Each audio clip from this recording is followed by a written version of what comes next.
So I have some goals tonight. Definitely after last spring, I wanted to make sure that you felt more confident, that you felt more comfortable, and that you got some clarity around what do I do and how do I do it. And so some of you are lucky enough to have some live instruction right now. And so some of this may apply to homework, right? Some of these same best practices will fit, and hopefully we'll all be back live sooner than we know it. But in adult learning, one of the things I know that's important is that you set your own goals, right? I used to tell my students, and I still do, it's your school, I just work here. And so this is your training, I just work here. So if you chat in some goals, we'll take a look at those throughout the session and make sure we're meeting your needs and that you get your questions answered. So take a second or two and just chat in what it is you want to make sure happens before we finish tonight. Thanks, Emily. Thanks, Carrie. Kelly, I hope we get you a schedule. We're going to go for that. Clarity looks great. Looking for about 3 or 4 more. How to manage all of them at once, Bree. Jeffrey, I hope I can give you some support there. Tabitha, you're on my list to call. Making it go a little smoother, Catherine, Robert. All right, Austin, keep those coming, and I'm going to continue to move through some of our next activities. I really appreciate that feedback. So as you're chatting in, just those of you that don't know me, my name is Lori Batar, and I've been in the field of education for as long as I can remember. And I've been lucky enough to work with kids of all ages and all kinds. And through the work I've done, I've been, you know, a teacher, a principal, a charter school founder, and now I'm back with my love, doing tutoring and just working with kids who need the extra support or who need some advancement. So in the process, I wrote a book. I think that was my heart, SOS Save Our Students. So I was the superhero. My students were the sidekicks, and we fought the arch enemies of education. So gangs, special education, bureaucracy, poverty. So 14 of my students, I get to tell their stories and all the crazy stuff I did. And I know Kim Harvey's on the line, and she got a chance to read the book, and I appreciated her feedback. And she enjoyed it. And I do think it's pretty helpful as we all begin to have conversation about how we can get kids to become their own hero. And so tonight I'll talk a lot about how do they engage and how do they own their learning. But on my next slide, I'm pretty sure that you understand how clear it is that you're actually a hero as well. So in that, we're going to have some sections or some segments as we go through our training. I'm going to start out by giving some of those structures. So that should meet some of your goals. And in the middle, we're going to talk about how do we care for ourselves, because that's usually what we forget to do, and kids are watching. And then we're going to wrap up in the last segment of the training tonight with dealing with the school. And so we'll take a look at that and celebrate some good things and maybe talk about some challenges in dealing with the school. And how can your kiddos deal with the school? So as I mentioned, you are, and you learned very quickly how much of a hero you were. So I found this really good quick video that I wanted to start off with, just to share with you some information and some statistics and give us a frame for the presentation tonight.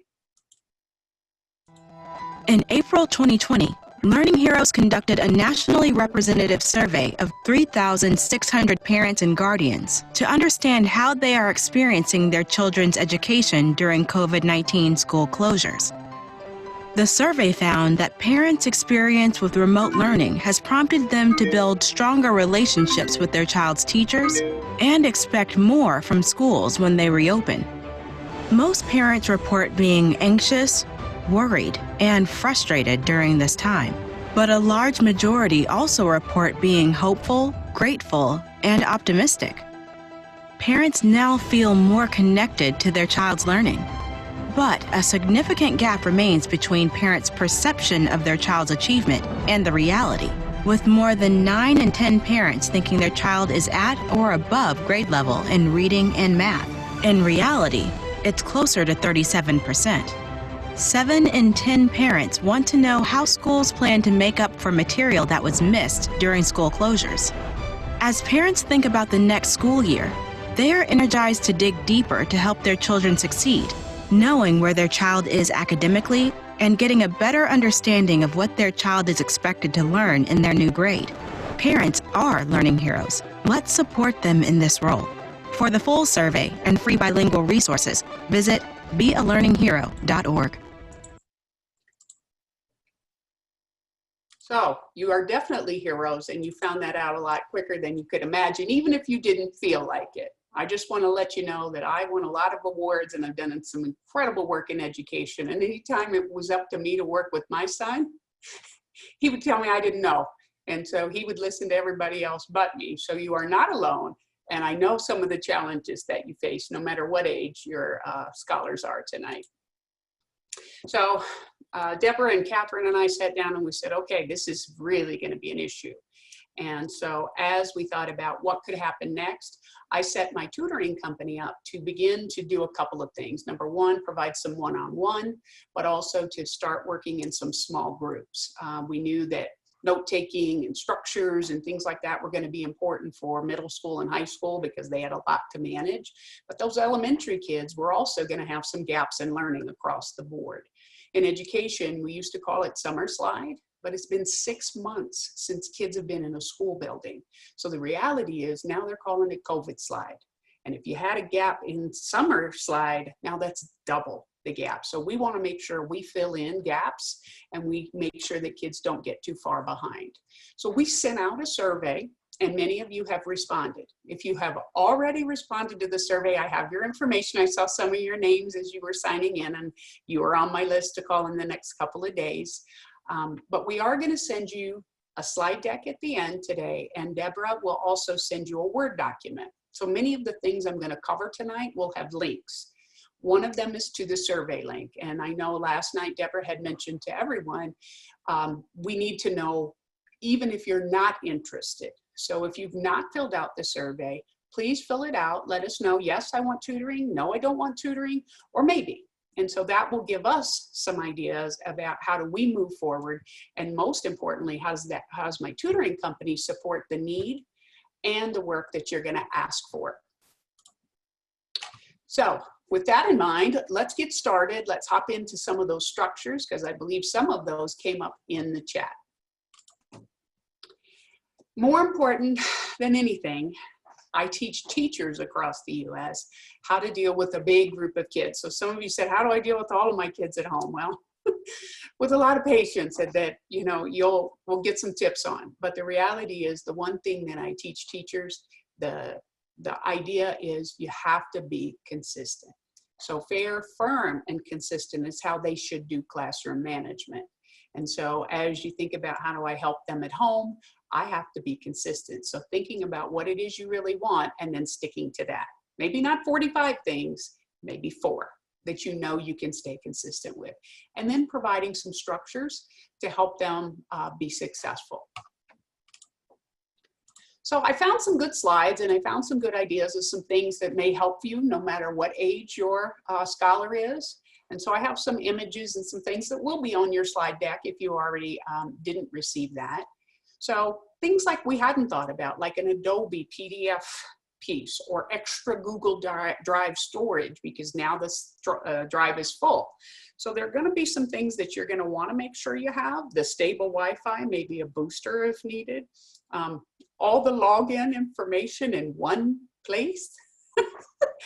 I didn't know how to log in. Well, honey, you have 5 missing assignments now. You got to know how to log in, right? So a lot of these problems that arose in the spring should now be corrected. And so knowing some of these little tricks and some of these structures are going to help a lot of your kiddos be a lot more successful a lot sooner. And so again, even if you're live, they still are going to have some responsibilities or some things they need to do for homework. And so some of these same ideas are going to be applicable no matter where your kids are or what they're learning. Here was a nice way that some folks found for homes that just didn't have a chance to, lucky enough to have a separate room or a separate desk or a separate structure. And so if I had a lot of kids in my house, in schools, we have these cardboard dividers like this. And so I looked them up on Oriental Trading. The link will be in your document. And for 4 of them, it's about $28. And so this parent has taken and given this particular child the calendar. I'm going to talk about it, a big picture calendar and just some decor and a place for their headphones and just a place to focus. Deborah last night mentioned what a great idea, if you needed to, for your middle school and high schoolers to be able to just take it and own it and decorate themselves. So I thought that was a great idea that we would want to share with you today as well. So organizing is going to be very, very important, because I know someone mentioned last night, well, I don't have a pencil and I don't have this. Well, here we go. These crates or these carts are pretty easy to find, and they're not too expensive. And so if you don't have that dedicated space, here are some ideas that I've seen teachers use. And then dollar store, we can actually find those shoe rack or those shoe holders, and you can actually put the materials in there. Now, this person was a teacher, so they've labeled it and done all the little teacher things, but just giving your students a place to have things easy to find, easy to organize is going to be really helpful. Let's take a look at a couple of tools. We sell student success kits just because sometimes it's easier. But in there, we've got a lot of ideas that some people may or may not have thought about. Now you're going to need screen cleaners. We're using that stuff all the time now. The same supplies schools would normally ask you for. Markers may or may not become important. I hope they get some good creative assignments if they're working remotely. The whole idea of the Google storage, the calculator. This comes up. Oh no, miss, I've got my phone. I've got my phone. Well, honey, you can't take your phone into CMAS and you can't take it into the SAT. Why don't we go to the dollar store and get the scientific calculator and use that, because that tool is going to be the one you will be able to use and you need to know how to use. So, you know, thinking outside the box, you know, what are they going to need and how's that going to look? And then that very bottom one, I went to Walmart. I found these celebration certificates. And so all I know is this: success breeds success. And if I have a middle school or a high school student, I want to teach them how to set goals. I also want to teach my elementary students that. But at the end of the day, my middle school and high school students should be making the certificates for themselves. So, hey, you met your goal. Why don't you fill that certificate out for yourself? And so again, just that ownership of learning and that celebration of, yes, you can do it yourself. And yes, you are able to navigate this. So let's keep going. And of course, your elementary kids, you could probably fill it out for them, but you know what? Some of them may also really enjoy the idea that they're in charge of their own learning and they're in charge of their own celebration. One tool that you may or may not use, just depending on what your school's going to ask for, is on the iPhone, there is an app that will allow you to scan. So many of those elementary school kids, even middle school, have to upload a picture of their work. And so if they were not able to do that in any other way, there's a way to use the Notes app on the iPhone and use it as a scanner. I think you'll probably find this surprising. Printers turned out to be essential. So I did get a chance with one of the parents and the young man on the line tonight to work on a lot of assignments. And so we found very quickly that this young man and almost every other person learns much better when we can print out the work and they can write on it and they can learn from it. So digital learning is an interesting phenomenon, but it is certainly not the same. So many of our old school tools and resources and ideas are actually pretty powerful and pretty important. So I'm lucky enough to have the HP Ink program. And so it monitors automatically.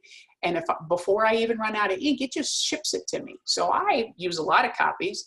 I get 300 copies a month and the ink for $15.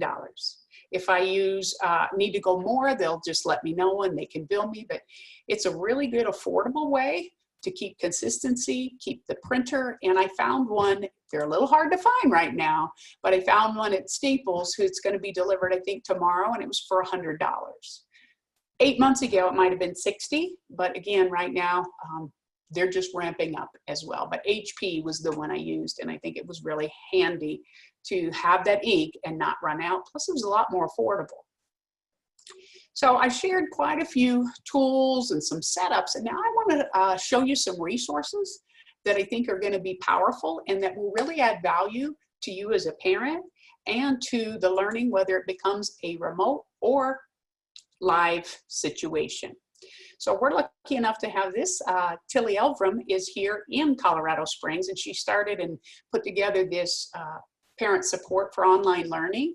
And so she's recorded a video to share some of the tools and resources that she has.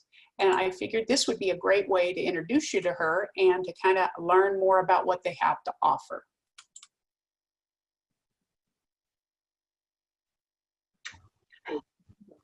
Hi, welcome. My name is Tilly Elvram, and I am a parent advocate, and I am also an administrator over at Parent Support for Online Learning. And we are a parent support group on Facebook, and we were founded by full-time online public school parents like myself who chose online education for our children. And when COVID happened and schools started to close and to switch over to remote learning or virtual learning, we decided that we wanted to support our fellow parents because we understood that the transition to online learning can be difficult. And for many of you, it wasn't a choice. It was something that you were kind of forced into. And so we wanted to be a resource as families who have been learning at home for a very long time and have a lot of experience navigating online learning, that we wanted to be there to support you as parents. And so we founded the group, and the group now has over 3,000 members. And these are families that have done full-time online public schools. They've done homeschooling, traditional homeschooling, or that, you know, they're new like you. They're doing remote learning for the first time. And so there's a lot of support there. And I just kind of wanted to share with you some of the resources that we provide for families and walk you through the page. And I'll get my screen up here for you. Hang on one second. There it is. And so this is what the page looks like on Facebook. It's simply Parent Support for Online Learning. That's how you find us on Facebook. And we have all kinds of discussions going on throughout the week. One thing that we do, I host the Parent Exchange every week, and I talk to parents and school administrators. Sometimes I'm talking to students about online learning. And so we're sharing advice and resource and guidance for all of you. We also have a files section. And here you can see all kinds of resources for parents, for educators. We have resources in Spanish for families. And so this is a great tool for you to find out more about how you can support your student learning from home. And I hope you'll take advantage of that. We also provide a membership program, and this is really wonderful. These are families that have been doing online education at home or traditional homeschooling for a very long time. And you can read all about these mentors and find out kind of what they specialize in. There's families here that support students with special needs, gifted and talented students, students who participate in sports and travel all over and do online learning all over the country. Homeschool parents are here, but they're all here using technology to assist their students in learning at home. So I hope you'll take advantage of this. They're there to help you to work one-on-one and answer your questions, and they're really excited to help you. We also have every week we do the parent exchange, we do weekly check-ins with folks, and then, you know, everybody is sharing information. There's a wealth of information out there online, different resources and tools. There's educators on this group offering their tutoring services. So take advantage of all the resources that we have for you here with Parent Support for Online Learning. I think you'll find it really helpful, and hopefully it will help you to assist your kids at home. You're not in it alone. We are here to help you. And we want to make this experience as good as possible as it can for all of you. And I'm here all the time to be a resource here with Parent Support for Online Learning. We have an organization here in Colorado called the Colorado Coalition of Cyber School Families. These are families that use online education full-time, year-round, year after year. We've been doing this work for about 16 years here in Colorado. And we're part of a national organization, the National Coalition for Public School Options. Another wonderful resource for you. And here's all my information. My phone number, please call me. If you have questions, I want to help you. And if I don't know the answer, I probably know somebody who can help you. So please reach out. My email is here. Please email anytime. I'm here for you. And then you can find me on Facebook and Twitter, and I'm here to answer your questions. So thank you all for being here. I want to encourage you that you have support, and no matter what, you are doing great things for your children, and you can support their learning at home. And so take advantage of all the resources that are presented to you here in this group, and just reach out.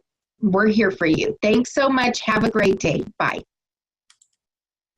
Yeah, KOAA had featured her this week, and she is doing just incredible work and is on that page nonstop, just providing tools and resources and help. And she really means it when she sends her phone number. She really will help if you are interested or need it. But if you look at her page, you'll see all of the things you're looking for. There are also many other resources. The homeschool hub at the library. We had Joy Fleischhacker on Monday, and the libraries are open in a limited space. So I think you can even reserve computers if you needed to, but it looks like most of the districts are getting devices out to kids, and there are some other options. So homeschool library, that link will be in there as well. And of course, the Colorado Department of Education has a list of also resources and information. So a lot of good stuff out there. We just needed to focus on, how do we get you the right help at the right time? So now you've been given a ton of information. So we want you to have a chance to process that. We're going to put you into the breakout rooms. We'd love to have you just touch base and talk about what tools or setups or things you think are going to be helpful for you this year. And then when you come back, be ready to share the top 3 ideas from your group. Okay. So let's go ahead, and Carrie Matoki is part of group number 1. So Carrie, go ahead and unmute yourself and share what your group came up with. There was a couple of ideas that was very beneficial across the board. And one in particular is to ensure that the children are in separate rooms doing their schoolwork. We find it kind of distracting when you have multiple ones in the same area trying to do their schoolwork. Consistency is the other piece that we came up with. And one of the concerns that one of the moms had was that they found it difficult because they were both parents worked at home, but the kids wouldn't listen per se when they asked them to do their schoolwork. They wanted to go and play. So being the teacher and the mom turned out to be a difficult task. That concludes my report. Okay, all righty. Thank you, Carrie. Appreciate You're it. welcome. All right, so we have breakout room number 2. Let's see, let's have Catherine Smith to give the report. We talked about definitely having grace teachers and students, because this is not, my hat's off to people who are teachers and parents. Like I'm having a hard enough time being a homeschool mom, so to speak, doing online learning with my kids. I can't imagine being a teacher on top of it to other kids. But them trying to have to scramble and plan everything and, work with daily changes coming down from the government, just remembering to have patience for our teachers as they're giving instructions to the kids. Also feeling free to reach out to the teachers if we feel like you know, a certain subject or a certain thing is taking too long for our students, feeling like we have a voice to say something. And then like our family shared finding things that work for your individual students. I have a son with ADHD, and so he works best when he has music playing. So finding things that work for your individual students also is motivation, because they're motivated by different things. Okay, all righty, thank you. All right, Jeffrey, you're up, and after Jeffrey, let's see, Kim Harvey, please be prepared. One of the concerns was, as far as that it seemed like the kitchen table was the main place where everybody ended up doing all the schoolwork. So trying not to use the kitchen table, having a dedicated space that was more conducive for the learning environment. And like she said earlier in the first group, as far as having separate rooms when you got multiple kids is probably a better idea than putting them all in one space. That way they're not as distracted. Another thought was, as far as when you've got more kids than devices, as far as how do you share the device and time, as far as, and so the benefit of getting up early is you get first choice at what device you want to use. So that way, hopefully they get their work done early, and then they have time to relax later in the day. Okay, all righty, thank you. Kim, and then Lori, you'll be next. Our concerns are really is as a parent, just having the patience to be able to teach your child and learning what they're doing so that we could actually teach them, because, you know, what these kids are doing in school now, we were not doing all that at such an early age. Also, having learning organization skills and just having the mental energy when you get off work, for those who are, you know, whether you're working or not, just having the mental energy to help your kids with their homework. Okay, Okay. all righty, thank you, Kim. Lori, and then after Lori, Tara, please be prepared. We talked about just having space for our kids, making space for them to be able to do their work, and more distraction free. We also talked about how we're still trying to figure it all out. And also just, I think another idea was just making sure the kids had social interaction. Okay, all righty, thank you. And Tara, and after Tara, Vanessa, please be prepared. Okay, we talked about having obviously a place for the kids to do their work, whether it be in a place with a lot of light and just giving them a good space. And then we also talked about internet, making sure they have proper internet and stuff. And then the other thing that I came up with was accountability to what work they're turning in and how to be in touch with teachers and just know what they're doing. Like my kids' fail last year was, and mine was, they turned in their work, but then I didn't follow up to see how good a job they did, and they were failing. And I just thought, oh, they did their work, so we're good. And I assumed the teacher would reach out to me and tell me, well, they didn't do good, but they didn't tell me that until the end. And then I was like, oh, well, I guess I should have had more accountability and had more conversation. So that was me. Okay, all righty, thank you. Our group, not me. Okay, Vanessa. Okay, is that better? Yeah, I thought I didn't. We can Sorry. hear you now. So there wasn't, I guess, very much dialogue in our group, but I did share some concerns that that I was facing, being that for my special needs student, I went today, got them set up with their schedules and things like that, and it's just like, for example, like he walked through us with the computer and they gave him a schedule, but not all the teachers have finished setting up their classrooms at Palmer, as far as like how he's supposed to initiate getting online. And I'm worried that him being disciplined on his own is going to be very challenging for my special needs student. It's going to be challenging even for my daughter who's in North in middle school, which she got her stuff ready to start today too.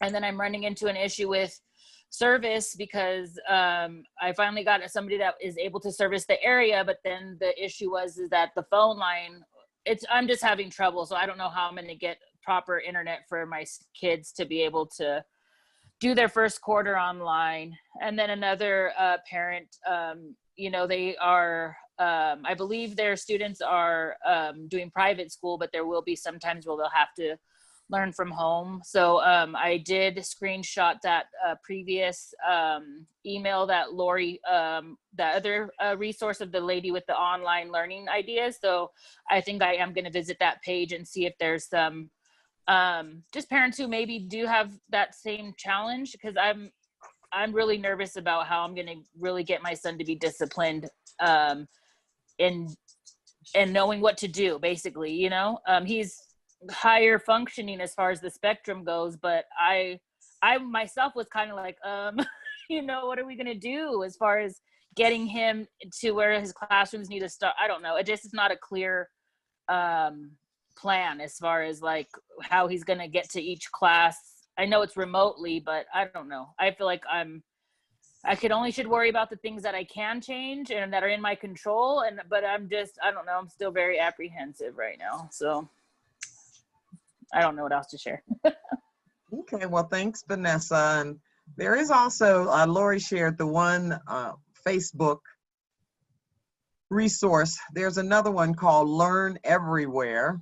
And that was one that we pushed out to you sometime this summer. That is also a place for parents to go on and get some additional resources to support them. So it's just, again, parents utilizing that to push out information and ideas to support each other. So that may be another opportunity as well. But Lori's gonna, again, share some different strategies and so forth to support you. And again, look at some of the things that have been suggested so far and how those might make the transition easier. Not perfect, but easier. So, Lori? Okay. Well, we'll definitely discuss some of those ideas. I made a little post-it, and Vanessa, I hear you and I see you. And Deborah and Catherine and I are working on some things for behind the scenes that could really be helpful to a lot of folks.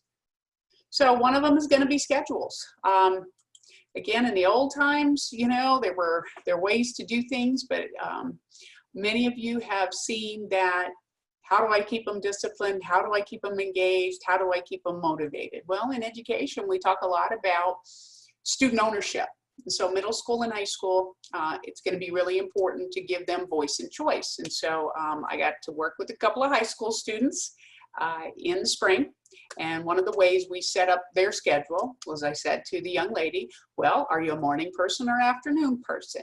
Should you do your hardest one first or your easiest one first? And so showing her how to set herself up for success was really important. So again, this could be for homework if you needed that kind of idea, but having a voice, having a choice, and then having it be about me and my own learning. So that same young lady was getting lucky enough to read the book Fahrenheit 451. And so her teacher had sent out an audio link. And so I said, well, are you ready to read? And she said, my teacher didn't send it to me. I said, honey, no, hold on a minute. You got to go get this. You got to get the PDF and we got to do all these things. And so teaching kids how to advocate for themselves and how to really not wait for someone to deliver that piece of information, how to be proactive. And so those are a lot of the things we do and I do with kids. And then really teaching them to celebrate even the smallest success, because many of my students haven't been successful in a long, long time. And so when they came into my charter school, if they wrote their name on the paper, I would give them a raffle ticket. Like, what?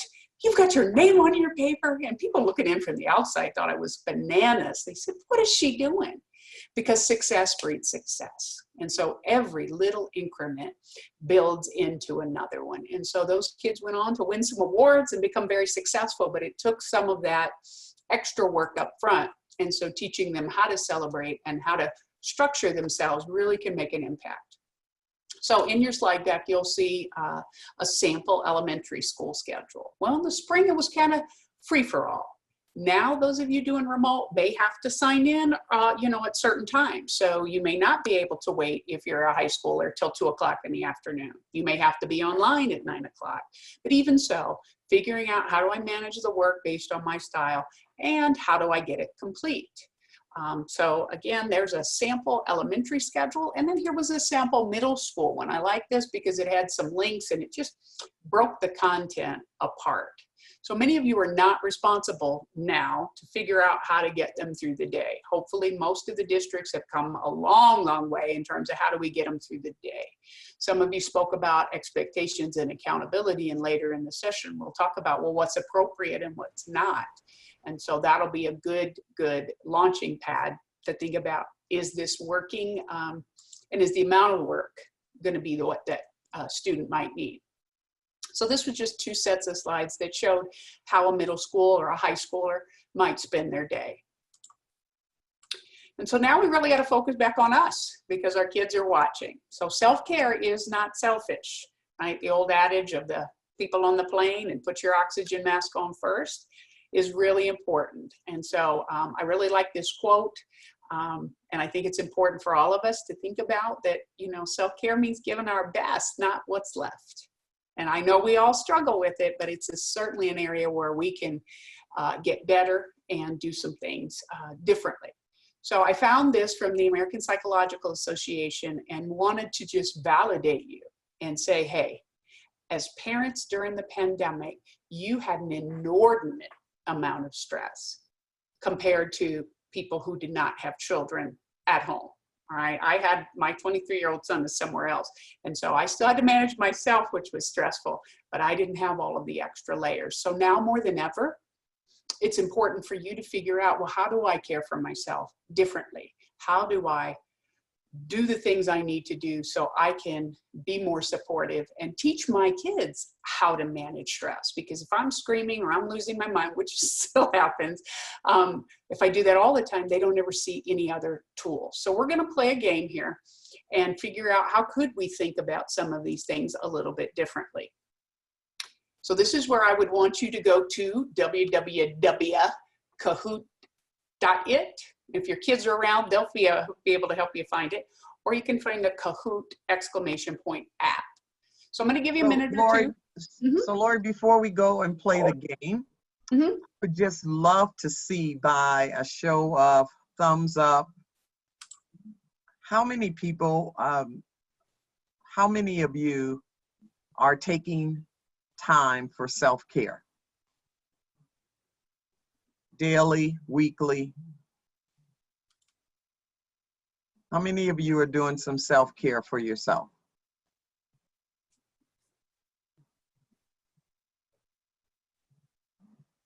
Okay, I'm seeing very few thumbs up. So we know that if you don't take care of you, what happens when you're down?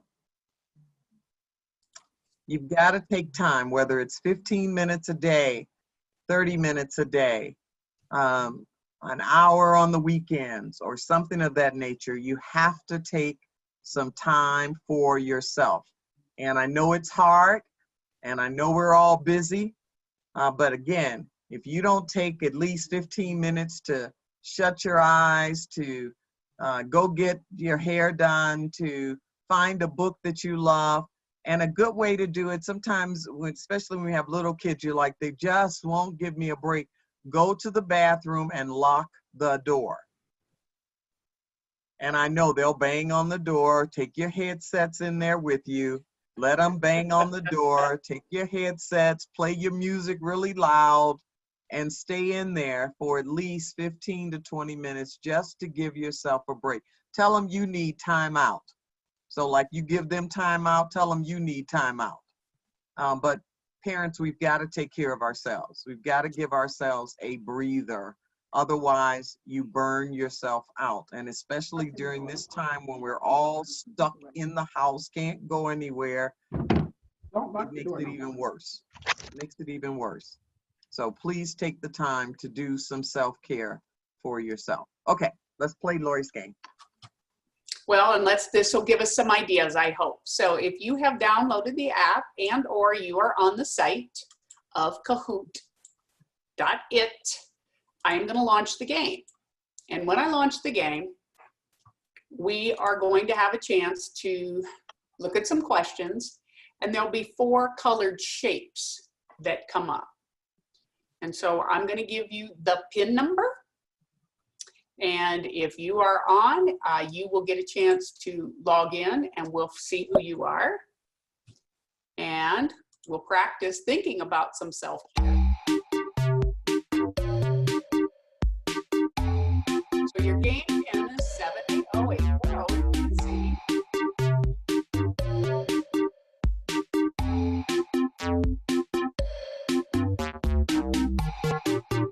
There they come. Look at them all. Amber, I don't see your name yet. Oh, come on. I don't know how to do this. I know. I'm picking on everybody today. I don't have my kids in here to help me.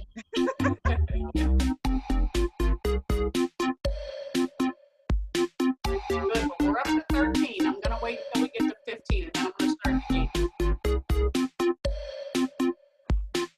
Oh, good. All right. And for some names. So when it comes up, there's going to be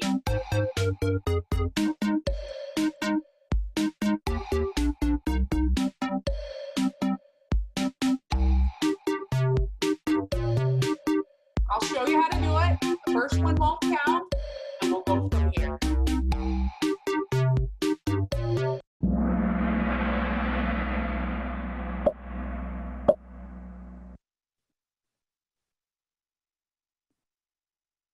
Healthy stress. We have to figure out what it is. You're looking at the red triangle on your phone or your app, the orange circle, the blue diamond, or the green box. Oh, 7 of you have figured it out already. The faster you go.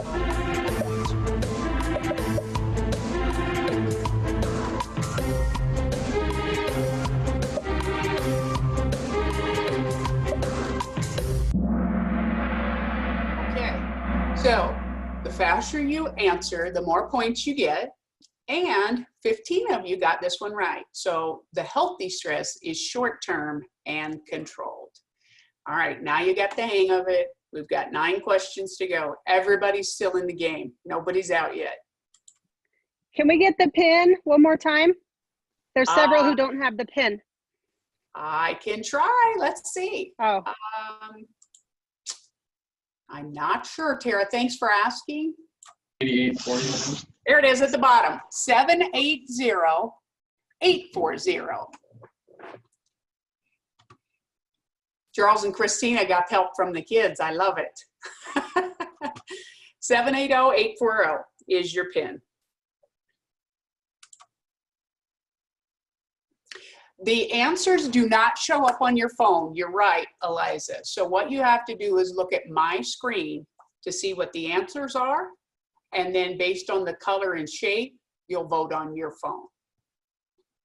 Thank you for your help, Jeffrey. All right, here we go. Not a symptom of unhealthy stress.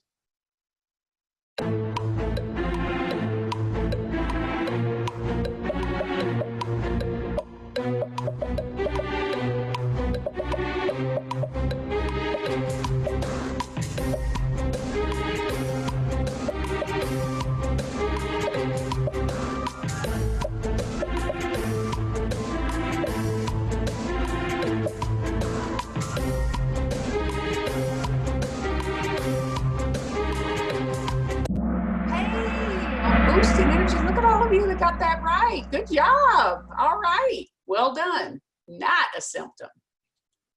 All right, here we go. Uh-oh. Jeff's coming in the lead. All right, we keep a good competition. I'll go in full screen next, so maybe it'll be a little easier for you to see.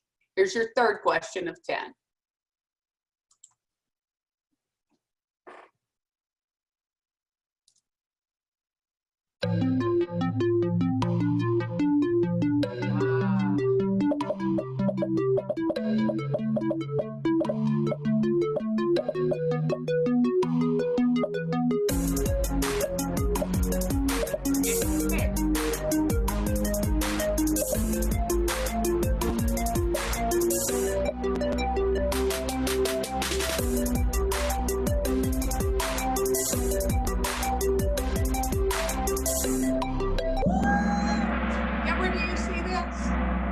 We got these people on fire. These families know what stress is, and what is not stress.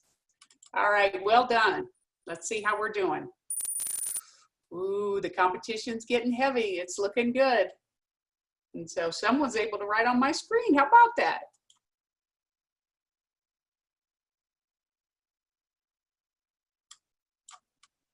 What does burnout look like? Uh-oh.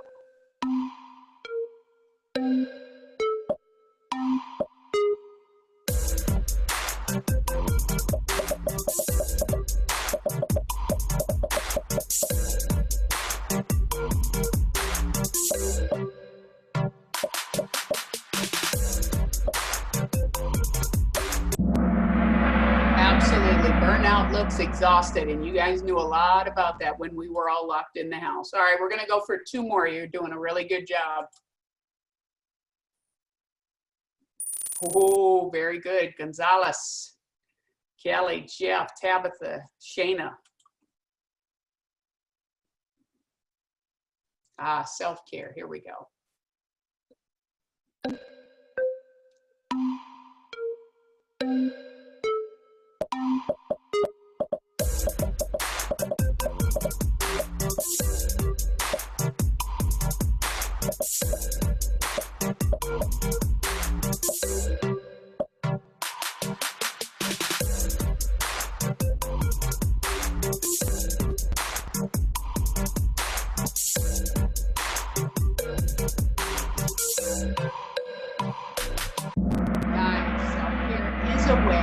Ensure your own well-being on a consistent basis.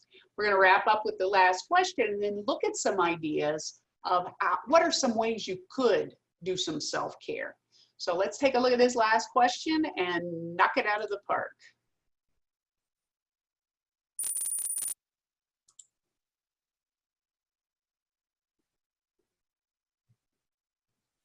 Positive. Which one's not a positive stress management?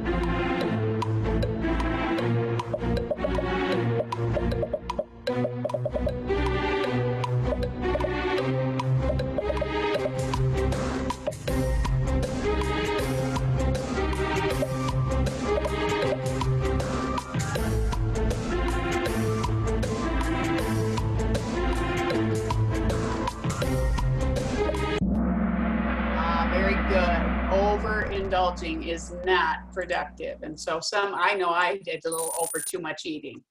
All right, so Deborah Kelly Mannix was able to pull this one out for this final question. So she might be one of our winners for the raffle at the end of our activity today. I just want you to know that I did play the game and I lost. So I think I should give myself a door prize for losing.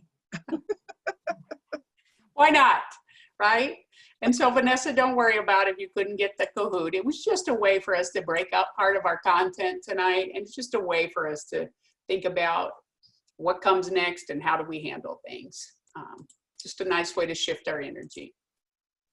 So here are the ways of self-care. So, instead of, just thinking about, well, I'm going to take better care of myself, I'd like you to commit or think about one in the physical, one in the emotional, one in the social, or one in the spiritual.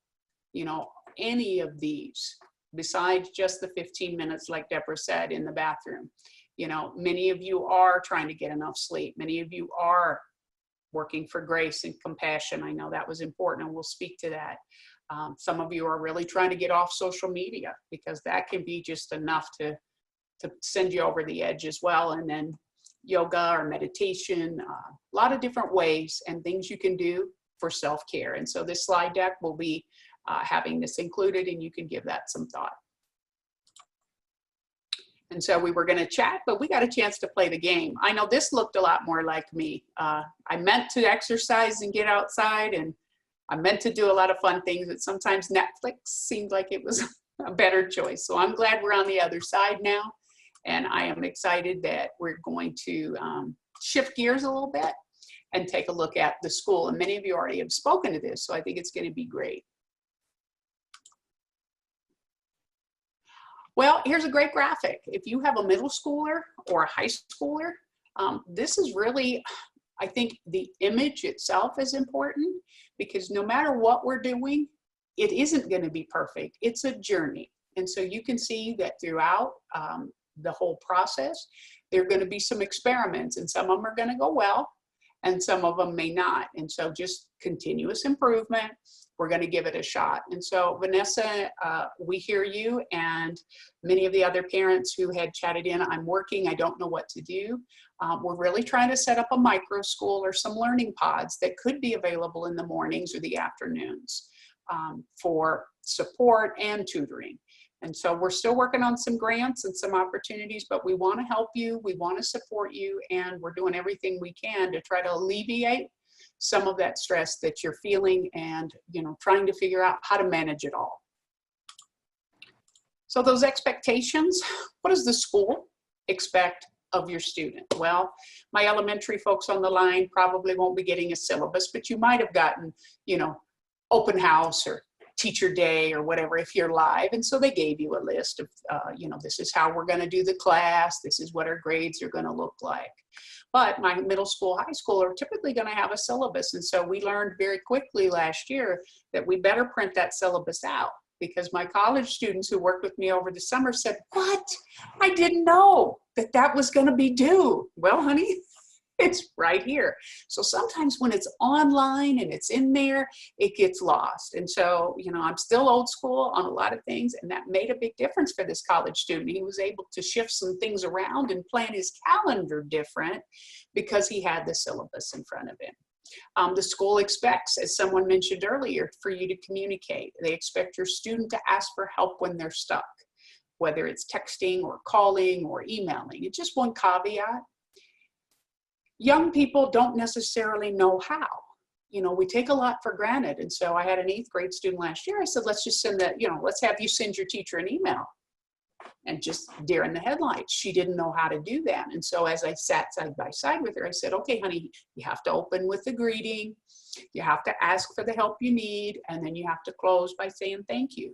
Once I taught her how to do that, once I showed her how first, then she was able to take that and begin to do that. But a lot of people, just send an email. Well, they don't know how. So that's part of the work I do, and part of the work you can do is to really coach them in a different way to really become successful with that communication, because some teachers are a little more responsive than others.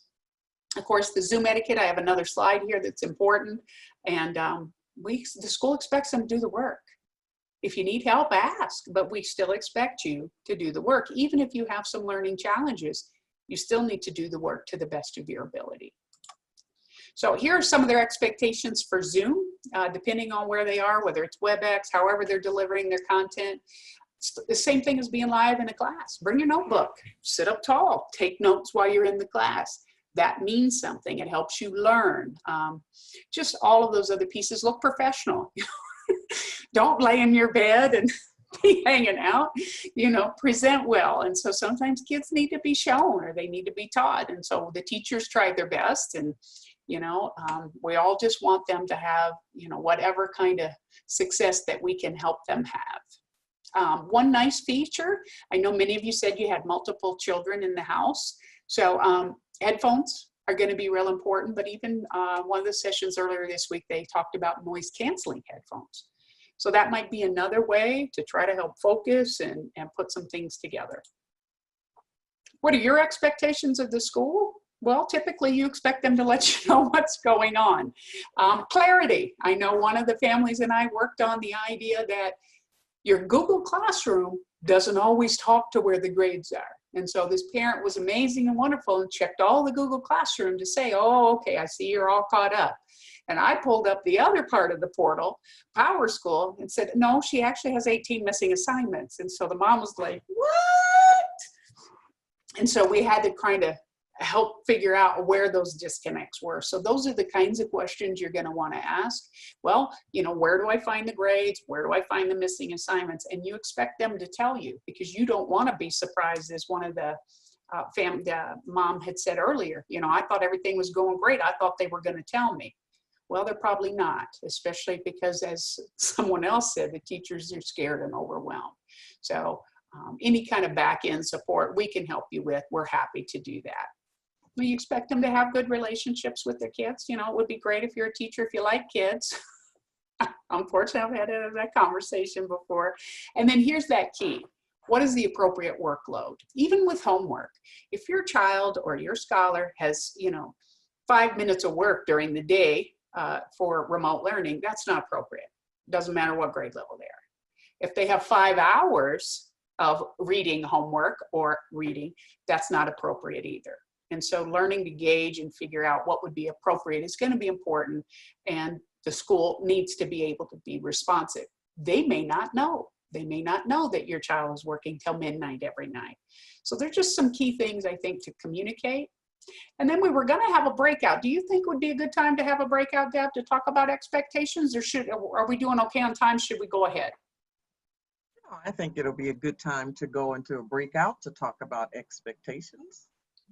Yeah, what do you expect for yourself this year? What do you expect for your student, and what do you expect for the school? Any and or all of the above. So it'll be a short little break, just shift your energy so we can come back and look at some accountability stuff.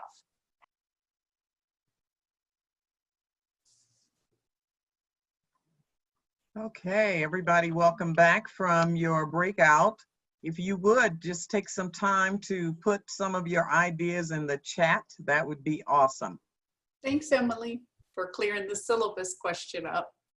Thank you. I was getting ready to respond. Appreciate that. How often, Lori Bitter, will you be available at the center for help tutoring? Yes, we are putting together the plan. And so we will definitely fill out, if you fill out the link, I will circle back with you privately and we can have some conversation about what you might need. A couple of the comments that are coming through are keeping priorities straight, putting families' health and well-being, sticking to a more school year structure instead of lapsing into summer bedtime routine. Good. These look like great expectations. We'll go ahead and have you guys continue looking through and sharing with one another. I think one of them was being flexible, patient, and just really trying to have some boundaries. So keep chatting away. We're going to get into some communication because that's come up as well on your expectations. And so that's going to be really a couple of ideas that I think you'll find important. And I can't remember who it was in the beginning. I think it might have been Tara, but it could have been another family that said, breathe. You're scared. You're frightened. You are frustrated sending your kids back to school or not.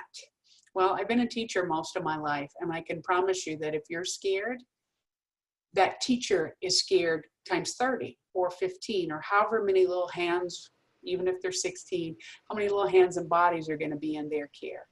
And so thinking about that ahead of time and just really trying to assume the best is going to be a real powerful, important piece. Someone sent me when I was a teacher, their child came in on the second day of school, 5th grade, with a thank you card. Thank you for being my kid's teacher, and we're really happy to have you. Didn't cost them really much, but it certainly made an impact on me. And so all of those kind of building bridges things that you can do, even if they're in high school, can also be really important. And many of you have probably already done a lot of this, but it's just a good reminder. I make my teachers call home the first week with a positive call.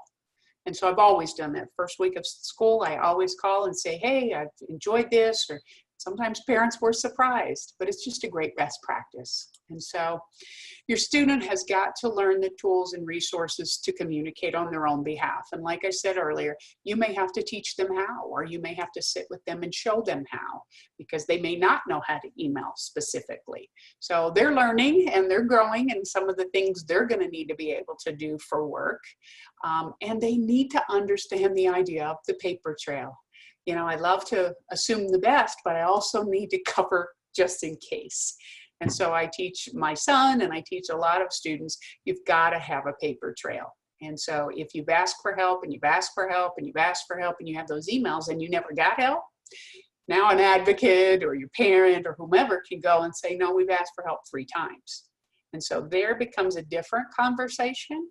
And so it's important to have that. And it's, well, I called. No, you can't call them. You gotta have those pieces, because that's how teachers sometimes can keep track. I would have 150 students when I would work in high school, and they'd say, Miss so-and-so. I said, honey, you are going to have to write me a note, because there is no way I will remember. So that's another way for teachers to be able to catch and go through those emails. So looking forward to that. And then the big piece that I think is going to be really a nice closing for part of our session tonight is that accountability. We heard it come up earlier. We heard it come up in your expectations. And so knowing, how do I keep track? How do I stay on track? So one tool and resource that I think motivating, engaging, how do I get my kids to do what they need to do? Well, they have to own it. And so here's their checklist. Number one, if you're an elementary parent, you're going to probably follow most of these protocols.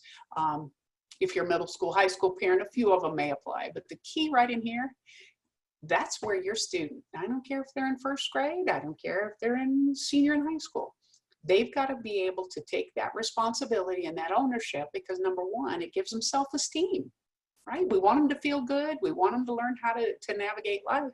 Well, checking those boxes off really allows them to thrive. And then that balance. There's a well-being checklist. Did we play a board game? Did I go outside? Did I dance a little bit? Did I have some fun to balance that family and school home type of thing separate? So that's one of the tools we have. And again, for my middle school, high school, printing out those syllabi, make sure you're ready to take notes, figuring out who you are and how you learn. Even if you have to print out your work and put them in old school paper pencil folders, colored folders, whatever that looks like for you, that's going to be really, really important for those middle school, high school kids. And so this is another way for kids to stay motivated and engaged. You have the old school planners, and one of the things I think is very important, they need a whole month view. So I have a big monthly calendar, so I can see what's coming due. If my project is due at the end of the month, now I can start planning backwards. But then I also need to be able to see, either through here or my planner, what am I doing during the day, and how am I doing even better in the morning, the afternoon, and the evening. And so apps are really great and powerful, and they do help automate tasks. And so that may be a great style. I have found for me and many of my students, still writing it down and just seeing it for themselves can also be a powerful addition to that. My college student over the summer, writing it down really changed the way he learned and his success rate. So a combination of what works best for your family will be really powerful. The other big piece, we assume, okay, they're online, we know what to do, we know how to do it. No, they don't. And so teaching them how to say, okay, for all of the work you're going to have, maybe it'll be in Google Classroom, which would be awesome, but maybe it won't. No matter where they're doing work, they've got to put that electronic work in folders as well. So in Google Drive, they may have the chemistry folder, they may have, my 6th grade math folder, whatever that looks like. So middle school, high school kids are going to need to be taught and shown, how do I organize that work so I can find it? I'm guilty. I tend to lose things. So I really work hard on this so I can find it pretty easy. So at the end of the day, this is on the left-hand side is what a typical screen might look like. But boy, if I do have attention concerns, or if I am feeling frazzled, or if I am feeling overwhelmed, if my computer looks like this on the right, automatically I am a lot less stressed. I am a lot less overwhelmed. So there's some powerful resources and tools around that accountability piece that we like to share with you, and to make sure that you can not make assumptions and just guide your student on the side. And so this is where we usually put some question and answer, but I think it's been great to watch you dialoguing throughout the chat. And so I think we've covered a lot of the content. I know Deb has a poll that she wants to share with you, because the reality is it is going to take a village. It's going to take you, it's going to take tutors, it's going to take Parents Challenge, it's going to take this school, because none of us have ever done this before, and none of us really know how. And so the more we just keep working together, talking it through, and being flexible and fluid, the better off our kids are going to be. So I'm going to turn it over to Deborah. Oh, here's a question. How does one make it work as a single parent who works full-time and has no outside support? Well, I'm sure a lot of folks could chat in some of the things they've tried, but as I mentioned before, our goal is maybe October, latest January, to open up a micro school or learning pod that will give a single parent some time. So mornings with us to work for remote things and also do some tutoring. We're trying to build in as many supports as we can. We did leave space at Little Howard's. If you've been there, they have a self-contained classroom. So we control who, no one else is coming in and out. We can do deep cleaning. We can take temperatures. We can track. We can do many different kinds of safety protocols. But by doing that, social distancing, no more than 10 students at a time in the room, we can also become mask optional. And so that's part of our model, just so that we can have outside ventilation and play, but also really get our work done. And so we're hopeful for October, maybe sooner if the grant, when the grant is announced tomorrow, Deborah.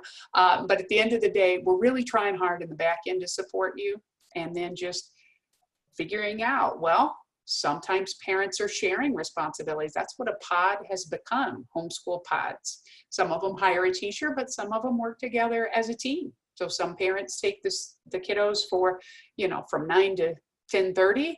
Another parent might take them from 10:30 to 12. There are a lot of out of the box kind of things that have come up. And so I'm happy. There's church members, bartering, good.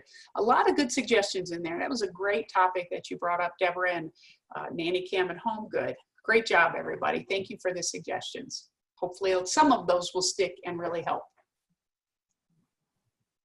So a couple of things, as Lori indicated that we will be sending that survey out for those who may want some tutoring support. Again, even if you don't, the first question is yes, no, or maybe. Fill that out, and then we will be in contact with you. As you know, this year we are doing things a little differently in terms of our level of support for families. Some of you, we're providing technology to, and I did send out an email for those of you waiting for your laptops, so am I. But everybody in the world is trying to get laptops at this time, so they are behind and have a backlog. But hopefully by next Wednesday, we will see that. Those of you that are needing some support with tutoring or one-to-one or any of those types of support, please fill out again that survey, and that way Lori can then be in contact with you. But we know this is an unprecedented time, and especially when some of our schools have not reopened, and if in fact there's a need for the school to close or a classroom to close, and it happens to be your child's classroom, we know that there's going to be some shifting that needs to happen and some redirecting that needs to happen. And so we're going to look to support you as best as we can. You've got to keep us abreast of what you need and how we might be able to do that for you. So again, please just make sure that you reach out to us via email, via text message, and then also make sure that you reach out to Lori through the survey. Just remember, if you've already done it, I have your name. So Yeah, I already know who you are, and I've got the people who said yes. We're working through that list first, then maybe I'll circle through that. And of course, no, you know, we're not going to bother you. It kind of works out. Yeah, if you filled it out already, in fact, the email that I will send out as soon as the session is over will say, if you've already filled this out, don't fill it out a second time. But if you have not filled it out, again, whatever your response is, please let us know, yes, no, or you're not interested at all. And that just gives us an opportunity to know who needs the support and who doesn't need the support. Okay.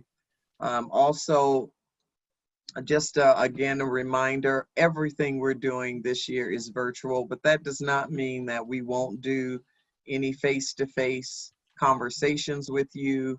Lori will assist in that area. We will assist if we need to in terms of dropping things off, bringing things by. I've traveled out of state, so I'm not going to be a hermit. So if you need something, again, you need to let us know that so we can support you in that. So our door prize recipients tonight will be Tara Werner, Kelly Mannix, and Emily Faith. So how we are doing door prizes is we are sending you a gift card electronically. So you will receive that in the next day. But want to give Lori some appreciation. So hand claps, thumbs up, or whatever for her time. She's done all 4 of these sessions this week for us. And again, is an awesome, awesome resource for us. So please let us know what you need. We don't know if you don't tell us. And the only way that we can support you is to know what's going to help your scholars. Remember, our goal is to make sure that your scholars have what they need to be successful. That's our goal.